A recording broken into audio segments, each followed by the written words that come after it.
In the previous section, I introduced you to some objects that have been discovered in the last 150 years and that reveal technology that did not officially exist in the era from which they come. Well, in the following part, you will see more objects and artifacts that also do not fit into the past. The Quimbaya artifacts. Since I mentioned them at the end of the previous section, here are the miniature gold aircraft models that archaeologists believe date from between 500 and 800 AD. These artifacts are perhaps even more famous, or at least better known, than the Saqqara bird. These gold sculptures, measuring between 5 and 7.5 centimeters in length, were discovered in 1890 in Quindio, Colombia, as part of a collection of 433 pieces. Although these tiny models of aircraft were officially named figura zoomorphica, or animal-shaped objects, this was overturned in 1969 when the ancient historian Ivan Sanderson obtained cast models of the original figures, which were in fact exact replicas. After consulting a number of aviation experts, Sanderson came to a mind-blowing conclusion.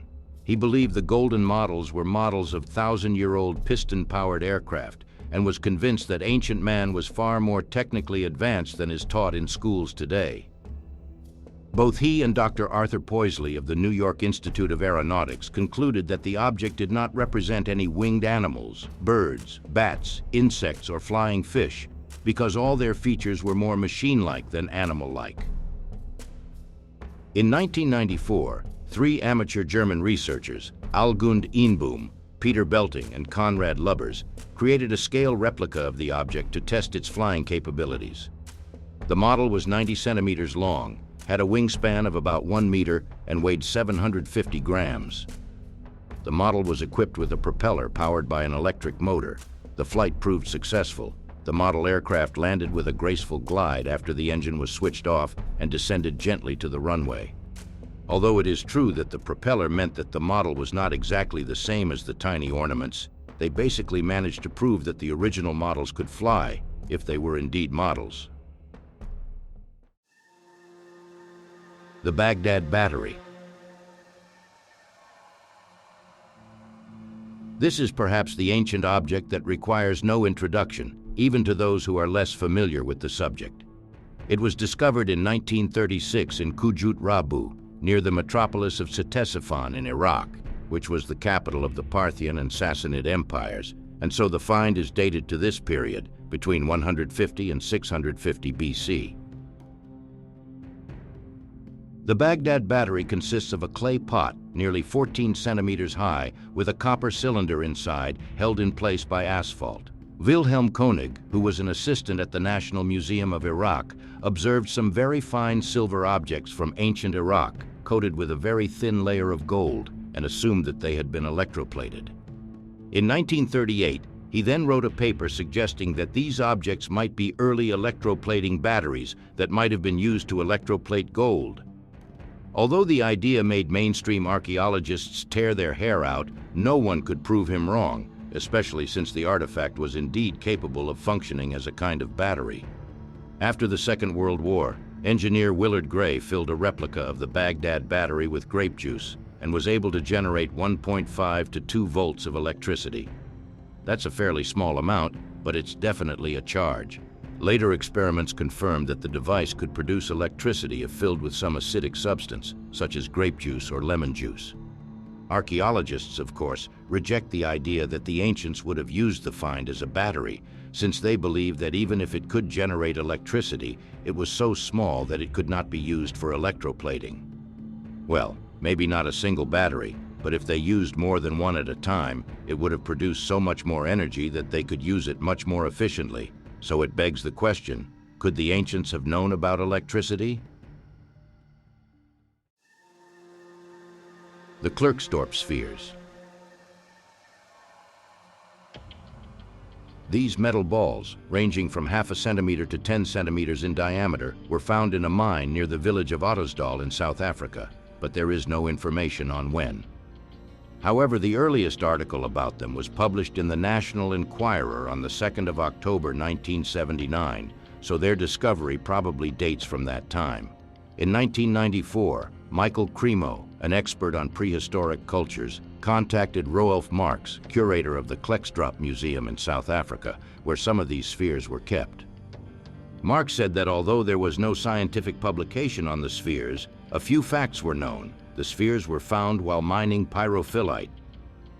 Pyrophyllite is a mineral with a hardness of 3 on the Mohs scale, which was formed by sedimentation about 2.8 billion years ago, so the spheres are thought to date from that period.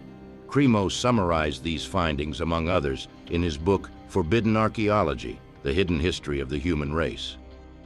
According to geologist Paul Heinrich, the spheres range in shape from perfect spheres to flattened or near-perfect spheres and disks. Their outer shells consist of hematite, or red iron or wollastonite, which forms a very hard outer shell. Inside, they are softer and fibrous, while other spheres have an interior similar to charcoal. Although scientists believe that the spheres are the result of natural geological processes, many believe that they are too perfect to be a freak of nature. The grooves and lines that run around the equator of the spheres are simply too regular and precise. In 2002, John Hund of the Klerksdorp Museum took the balls to the University of California Space Research Institute, where they were subjected to a series of tests. It turned out that the balance of the spheres was so perfect that it exceeded the limits of their measurement technology. All in all, the spheres tested were within 1/1000th of an inch of absolute perfection. According to Cremo and many others, the spherules are evidence of an advanced prehistoric civilization, and they believe that ordinary scientists need more courage to be willing to acknowledge facts that contradict the prevailing scientific view. I don't think you can argue with that. I will continue immediately, but first I would like to ask you, if you like what you see, support my work by subscribing. Thank you very much.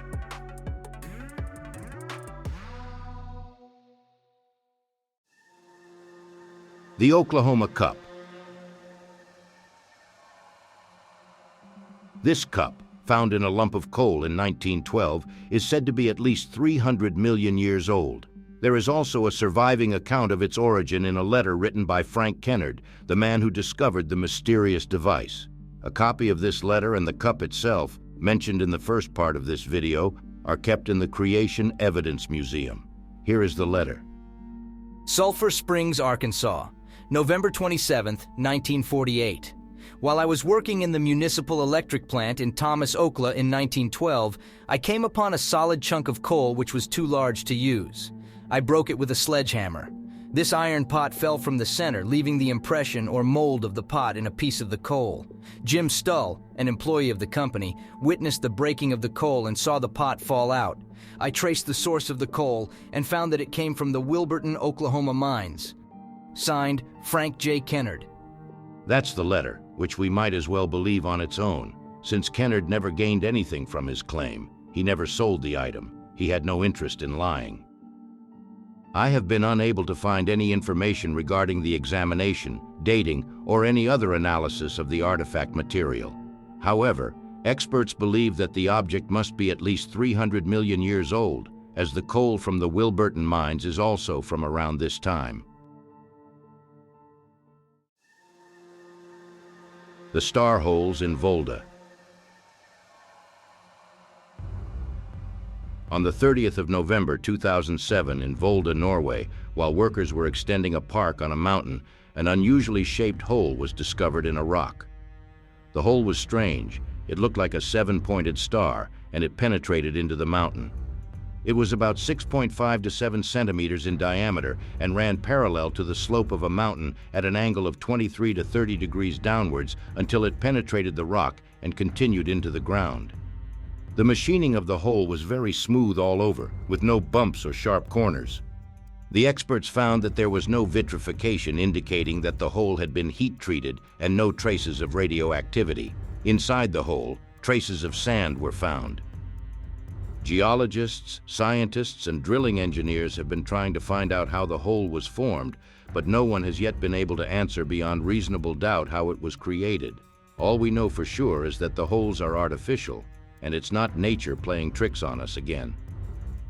Then in 2008, a year after the hole was discovered, the mystery seemed to be solved.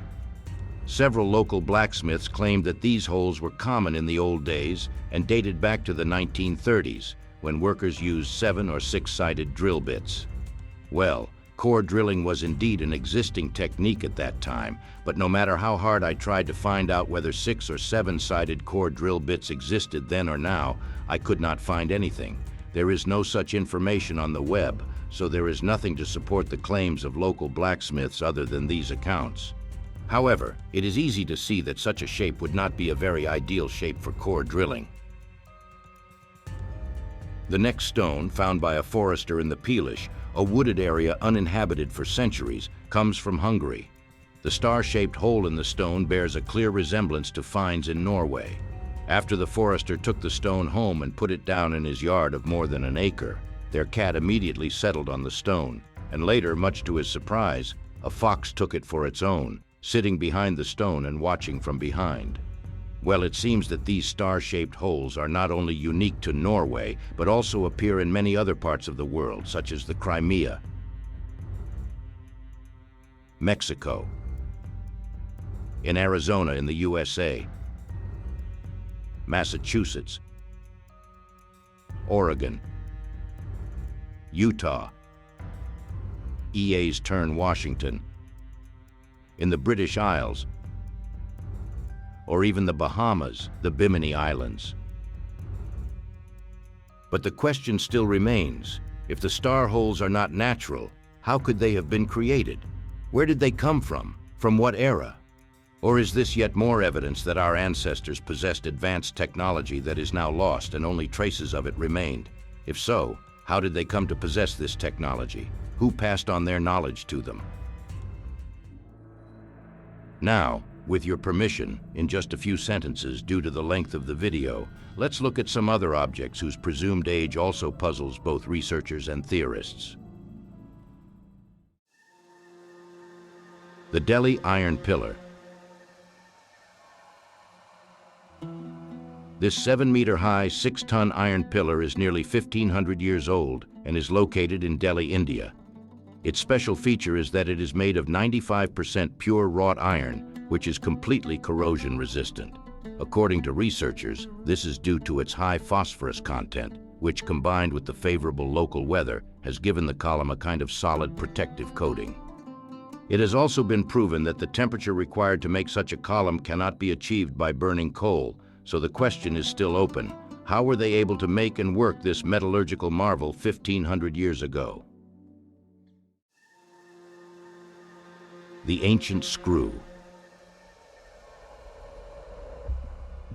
In the summer of 1998, a team of Russian researchers found this puzzling find in the Kaluga region of Russia while examining the remains of a meteorite. At first, they thought it was just a piece of a modern machine, but when they dated it, it turned out to be 300 million years old. Of course, many say it is not a screw. They say it is just the fossilized remains of an ancient sea creature, a crinoid. However, this theory was later said to have been discarded. The ancient rack. The Voice of Russia radio channel reported on this rather unusual object, which was found by a Vladivostok resident in a lump of coal from the Chernogorsky mines. Since the age of the coal deposits there is estimated at 300 million years, Russian experts concluded that the metal fragment must be from that period. Otherwise, it could not have been found in the coal. The metal, less than a centimeter long, looks like a kind of rack that may once have been part of a mechanical device. The rack was analyzed by Valery Breyer and his team, who found that the rack was made of refined aluminium, which contains 2 to 4% magnesium. The researcher added that this type of metal alloy is not very common in modern metallurgy. Of course, these and the finds presented in Part 1 are not all the things that baffle us, and there will obviously be those who say they are all fakes and hoaxes. But if just one of them is actually from millions of years ago, it will make us rethink our history. Don't forget to watch back my previous videos, like this one if you like it, or subscribe to my channel if you haven't already. Thanks for your attention. See you in next video.